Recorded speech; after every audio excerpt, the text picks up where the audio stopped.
So I've been a UFC fan for some time now, and if you've got a keen eye like me, you may have noticed that sometimes the UFC get a little bit bored, and when they get bored, they get weird. Like really weird, like weird fetishes, like getting off on seeing the same guy fight a certain type of guy. I'm not sure if it's to do with race or it's a bit racy, but watching Harry Hunsucker get knocked out by 3 Samoans in a row, I do feel like the UFC are playing games and they feel I wouldn't notice. But I have, and today I bring you 5 times the UFC just got weird fetishes. I'm not sure what the title's going to be, but we start off with Tatsuro Taira, a bit more of a famous one. I hope I'm not in the way here, but Tatsuro Taira and the Mexican Fiesta. The story of Tatsuro Taira fighting non-stop Mexicans in a row, 7 in a row. You definitely might have heard about this, but if you didn't, have a look at those guys and see if you recognize anything about them. Do they all look a little bit similar, just esque, maybe same descent, foreign type?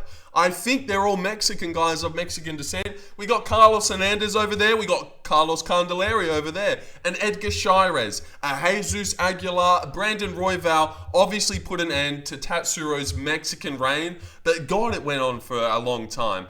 7 Mexican guys in a row. As soon as he came into the UFC, bang, fought a Carlos. Couple days later, another Carlos. And Edgar, Alex Perez, Brandon Royval, Aguilar. You look at all of these guys' last names, they're all Mexican. It's very weird. I'm not sure why he had to fight Carlos Hernandez, but that brings me to my next guy, Carlos Hernandez and the undefeated Asians. Yes, Carlos Hernandez obviously had to fight Tatsuro Taira once upon a time, which then started his reign of fighting non-stop undefeated guys, all Asian. It's so weird, right? Is that not fucking bizarre? 4 Asian guys in a row. That's the Japanese flag. I know it just looks like a red dot. I didn't really think that one through. 2 Korean guys, 2 Japanese guys. All of them had an undefeated ready to be stolen. He actually only beat one of them, Niam Jargol, on the end there. The one in the grey. But is that not freaking crazy? 4 Asian guys in a row, all with their O up for grabs. They just started feeding them to poor Carlos Hernandez. They didn't give a damn about him. Someone tell me why this happened. Seriously, is that not weird as fuck? 4 in a row, all undefeated. It takes me to my next one, and this one's a little bit fun. Vicente's rise against black guys. Yes, and I put the Nigerian flag, even though I know only one of those guys in Mike Perry's Nigerian. No, I don't think any of them really are. Just to encapsulate the blackness.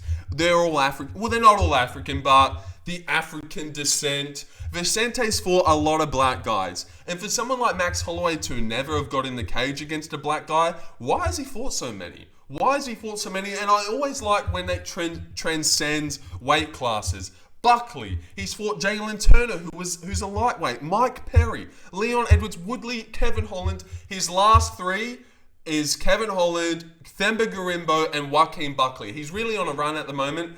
But seriously, why the fuck's he fought so many black guys? Why? Now, he's won and lost. It's not been all sunshine and rainbows. He's taken his licks, but he's given them out too. He's fucked up a lot of black guys, but he's also been fucked up a couple times too. Jeff Neal did him badly, Buckley, Holland.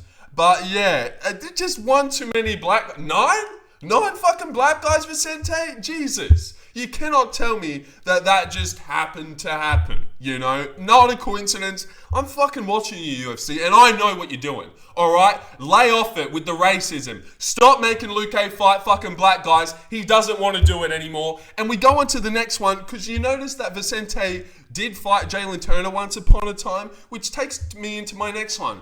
Jalin Turner and the ANZACS. Yes, the time where Jalin Turner just fought a lot of CKB guys, a lot of Aussies, a lot of New Zealanders. What the fuck was that about? And another one that this gets me as well, because like Josh Coolabau, featherweight, moves up to lightweight, Malarkey. I have Brad Riddell. How about Dan Hooker? Like, you cannot tell me that just happened to happen. You cannot tell me. That might be my new favorite thing, happened to happen. But seriously, that's bullshit. That's bullshit. I'm watching you. No, seriously, UFC, I'm watching you and I know.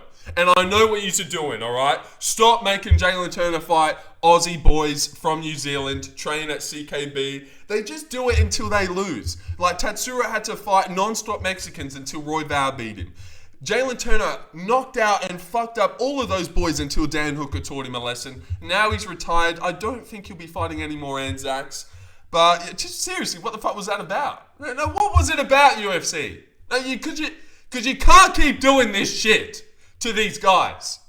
I'm watching you. And there might be a part 2 coming out. Chris Dorcas fighting a lot of black guys. The policemen coming in, fighting a lot of black guys. Don't think I didn't notice that too. But last but not least, and this one's probably the saddest, the funniest, if you will, the most weird, and that would be, of course, the story and the tale of Harry Hunsucker versus Big Samoan Fucker. Very sad story. Very true story, though. The time Harry Hunsucker, now he didn't have a very good UFC career. You might not even know who Harry Hunsucker is, but I do. I do, because he got fucked up by a lot of big New Zealand / Samoan guys. It was weird, and something that makes this one just a little bit extra funny is he got knocked out by Justin Tuffer and Tatsuro Taira in the first round. Went on a bit of a skid and probably thought to himself, I don't know if I can really hang with these heavyweight guys. I'm getting hurt badly. I'm getting knocked out in the first round, and it's just not going right for me. You know what? I'm actually not that big. Maybe I'll drop down to light heavyweight. So he calls out the UFC and he says, hey guys, I know I couldn't beat Ty and Justin Tuffer, but I'm thinking about moving to 205. Who have you got for me? And they thought, all right, that's a good idea, Harry. What's Tyson Pedro doing? Tatsuro Taira's friend, fellow Samoan. You cannot be joking that I fucking know what you're doing, all right? You cannot tell me that. That's the one light heavyweight they could find. Like, look at all their tats. You see that at the bottom there?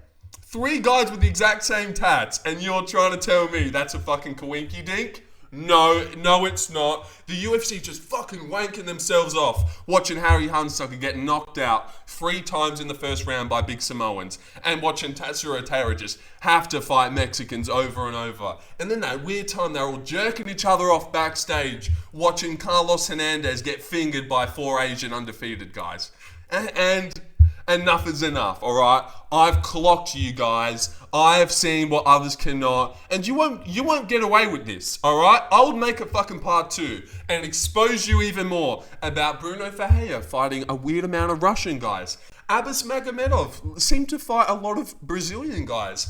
Chris Dorcas, the once policeman, coming in and getting brutalized by black guys, and you just want me to think that weirdly happened? Well, no. You've run into a real detective here, UFC, and I will not let this slide any longer. The end. The end. I hope you like that video, guys. Just a bit of a fun